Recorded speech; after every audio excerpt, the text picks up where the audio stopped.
प्रिय दर्शकों, सबसे पहले मेरा को प्यार भरा नमस्कार। कैसे हो आप? ठीक हो? स्वस्थ रहो और मस्त रहो और शुभ कार्यों में व्यस्त रहो। मैं आचार्य महिमानंद तिवारी, देवभूमि उत्तराखंड, भद्रकाली सिद्धपीठ, ग्राम पौंटी और वर्तमान में ग्राम उपराड़ी में हूँ। उपराड़ी एक बड़ी राड़ी है हमारी, एक छोटी राड़ी है। यहाँ जैसी बारिश होती है ना, वैसे यहाँ पे ठंडा लग जाता है। राड़ी नाम है ना। तो प्रिय दर्शकों हो, उपराड़ी ग्राम गांव में एक व्यक्तिगत परिवार जो है भागवत कथा पुराण चला रहे हैं। बहुत ज्ञान यज्ञ चल रहा है, बहुत सुंदर चल रहा है। उनका खुद का बेटा जो है गोपाल कीर्ति नंदन जी व्यास बने हैं, वृंदावन से पढ़ लिख के आए हैं। गुरु ने आज्ञा दी है कि जा बेटा, पहले अपने पितरों को सुना, अपने घर में सुना, घर की आज्ञा पहले ले ले। तो ठीक चल रहा है बालक। अब चलेगा, आप हम जब सब सहयोग करेंगे तब ठीक चलेगा। तो आज आपको दिखाते हैं, आपको जो है ग्रहण करवाते हैं कि कभी समय ऐसा आता है कि बेटा जो है गुरु बन जाता है। ऐसे ही भागवत में एक आख्यान है, बहुत सुंदर आख्यान है। माँ जो है, माँ ने बेटा को गुरु मान करके जो है शिक्षा ग्रहण की, दीक्षा ग्रहण की, तब जाके जो है वन में तप किया। ऐसे एक बहुत सुंदर एक जो है कथा है भागवत में। मैं स्वयं ही व्यास जी के मुख से आपको सुनाने का प्रयास करूंगा। आप ज़रूर सुनोगे ना? चलेंगे? चलिए महाराज। मौसम कहें तो मौसम थोड़ा प्यारा चल रहा है। कभी रात को बारिश आती है, कभी दिन को बारिश आती है। बस पहाड़ का मौसम है, यहीं पे बादल उठते हैं खड़े और यहीं बरस जाते हैं। कोई पता नहीं चलता कब बारिश हो जाए। समय की बात करें तो बस 1-1.5 तो से बज ही चुके हैं। कथा प्रारंभ होने जा रही है। चलो सुनाते हैं आपको, ले चलते हैं पांडाल में सीधे। हरिओम। जय जय। अरे नहीं, अरे बात आई बाबा रे, ये ले। जय बाबा भोखनाथ, जय बाबा, जाओ। प्रिय दर्शकों, यह आपके सामने भादराई शिखर है। यहाँ भी माँ भद्रकाली की दिव्य जो है संघ घंटी प्राप्त हुई है। आप नीचे चलते हैं, जहाँ पे ये हरा हरा दिख रहा है नीचे जंगल, यहाँ भी मोल्डा गांव है, प्राचीन सिद्धपीठ। और ये नीचे चलते हैं, ये पौंटी भद्रकाली सिद्धपीठ है। यहाँ पे माँ भद्रकाली का बहुत दिव्य पावन मंदिर बना हुआ है। नीचे माँ यमुना बहरी।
अखिलेश्वर, अखिल कोटि ब्रह्मांड के नायक, अकारण करुणा वरुणालय, भक्त वांछा कल्पतरु, तड़ित बिड़िंद श्री पीतांबर मोर मुकुट बंसीधारी, श्री बालकृष्ण लाल की पाद पद्मों में बारंबार प्रणाम करते हुए एवं श्री राधा कृष्ण के वांगमय शब्दमय विग्रहमय मूर्ति श्रीमद् भागवत महापुराण के पाद पद्मों में बारंबार प्रणाम करते हुए एवं इस यज्ञ पंडाल पर प्रधान देवता श्री गोपनाथ भगवान के चरण कमलों में बारंबार प्रणाम करते हुए भगवती अट्टासिनी रुद्रेश्वर भगवान, सिद्धेश्वर भगवान, छलेश्वर भगवान एवं समस्त आवाहित देवी देवताओं के चरण कमलों में बारंबार प्रणाम करते हुए इस यज्ञ पंडाल पर विद्यमान समस्त ब्राह्मण बंधुओं को मैं प्रणाम करता हूँ।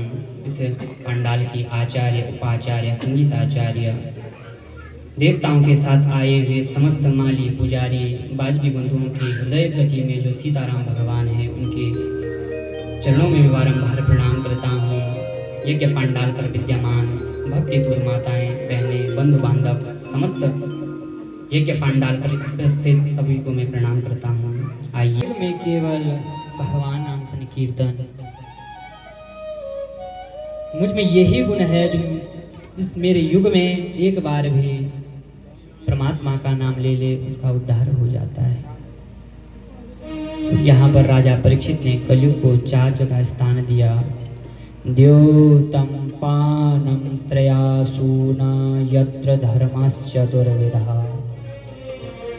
कलयुग को पहला स्थान दिया द्योत, जहाँ पर जुआ खेला जाता है। जिस जगह पर जुआ खेला जाता है महाराज, वहां पर हमेशा कलयुग का वास होता है। पानम, जिस घर में मदिरा का पान होता है वहां पर कलयुग का वास होता है। स्त्रिया सुनम, जो परस्त्री का गमन करता है, जो वैश्या का गमन करता है, वहां पर कलयुग का वास होता है महाराज। और जहां पर जीव की हिंसा होती है वहां पर हमेशा कलयुग का वास होता है। 4 जगह कलयुग को वास दे दिया। जो यह देहूती जी है, मंजली कन्या है, इनका विवाह कर्दम मुनि जी के साथ हुआ। कर्दम मुनि महाराज ने 10,000 वर्ष तक तपस्या की। फलस्वरूप आज साक्षात भगवान नारायण प्रकट हो गए। आज जब भगवान नारायण प्रकट हुए, कहा पुत्र क्या वरदान मांगते हो? मैं तुम्हारी तपस्या से अत्यंत प्रसन्न हुआ। इस प्रशंसता को देख करके कर्दम मुनि महाराज कहते हैं, प्रभु आप साक्षात मेरे सम्मुख आ गए हैं, मुझे कोई वरदान नहीं चाहिए, मैं तो केवल सुकन्या के हो जाए। भगवान ने कहा, कर्दम जी आप दुखित मत हो, खेद मत करो। जो स्वयंभू मनु की मंजली कन्या देवहूति है, आज से ठीक 3रे दिन वह आपके हाथ में सौंपेंगे, आप उनसे विवाह कर लेना। महाराज यहाँ पर 2 दिन व्यतीत हो गए, 3रा दिन लगा और भगवान ने कहा कि मैं साक्षात तुम्हारे घर में पुत्र बन करके आऊंगा। आज यहाँ पर 3रा दिन हुआ। यहाँ पर रथ पर देवी शत्रुपा और स्वयंभू मनु अपनी मंजली कन्या देवहूति को लेकर के आ रहे हैं। ने देखा, कहा हे राजन आप कौन हैं और ये 2 कौन हैं? तब स्वयंभू मनु कहते हैं, हे कर्दम मुनि महाराज, मैं स्वयंभू मनु, ये मेरी अर्धांगिनी शत्रुपा और ये मेरी पुत्री देवहूति है। मैं अपनी कन्या को आपके हाथ में सौंपना चाहता हूँ, इसका पाणी ग्रह संस्कार करवाना चाहता हूँ। कहा विवाह तो मैं कर लूंगा, परंतु मेरे नियम धर्म का पालन करना होगा। अपनी मंजली कन्या देवहूति का हाथ कर्दम जी महाराज को सौंप दिया और वहां से अपनी बृहस्पति नगरी को आ गए।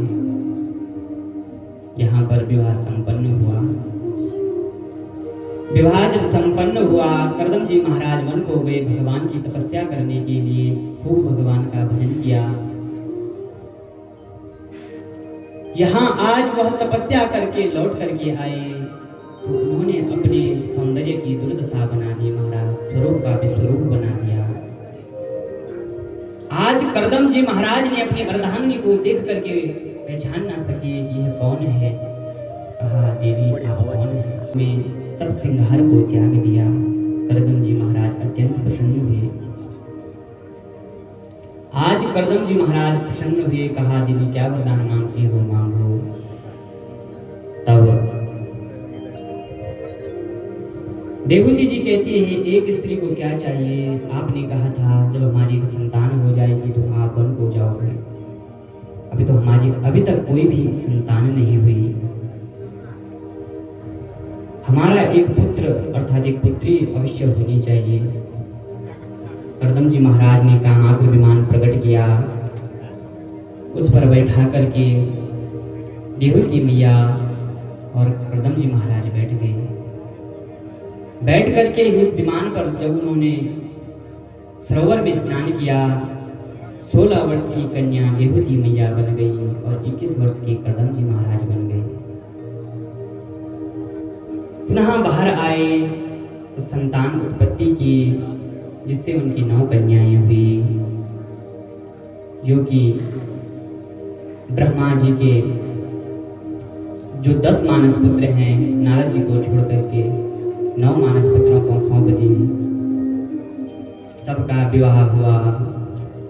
कलहा नाम की जो कन्या थी उनका विवाह मरीचि ऋषि के साथ हुआ। अनुसुईया जी का घर में सब श्रृंगार को त्याग दिया। करदम जी महाराज अत्यंत प्रसन्न हुए।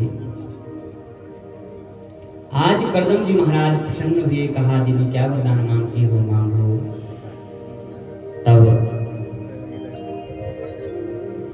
देवहूति जी कहती है एक स्त्री को क्या चाहिए, आपने कहा था जब हमारी संतान हो जाएगी तो आप वन को जाओगे। अभी तक कोई भी संतान नहीं हुई। हमारा एक पुत्र अर्थात एक पुत्री अवश्य होनी चाहिए। करदम जी महाराज ने कामाकुल विमान प्रकट किया, उस पर बैठा करके देवहूति मैया और करदम जी महाराज बैठ गए। बैठ करके उस विमान पर जब उन्होंने सरोवर में स्नान किया, 16 वर्ष की कन्या देवहूति मैया बन गई और 21 वर्ष के करदम जी महाराज बन गए। पुनः बाहर आए तो संतान उत्पत्ति की, जिससे उनकी 9 कन्याएं हुई, जो कि ब्रह्मा जी के जो 10 मानस पुत्र हैं, नारद जी को छोड़ करके 9 मानस पुत्रों को सौंप दी। सबका विवाह हुआ। कलहा नाम की जो कन्या थी उनका विवाह मरीचि ऋषि के साथ हुआ। अनुसुईया जी का आज को ध्यान आया कि भगवान ने हमें वरदान दिया था कि मैं तुम्हारे यहाँ पुत्र बन करके आऊँगा।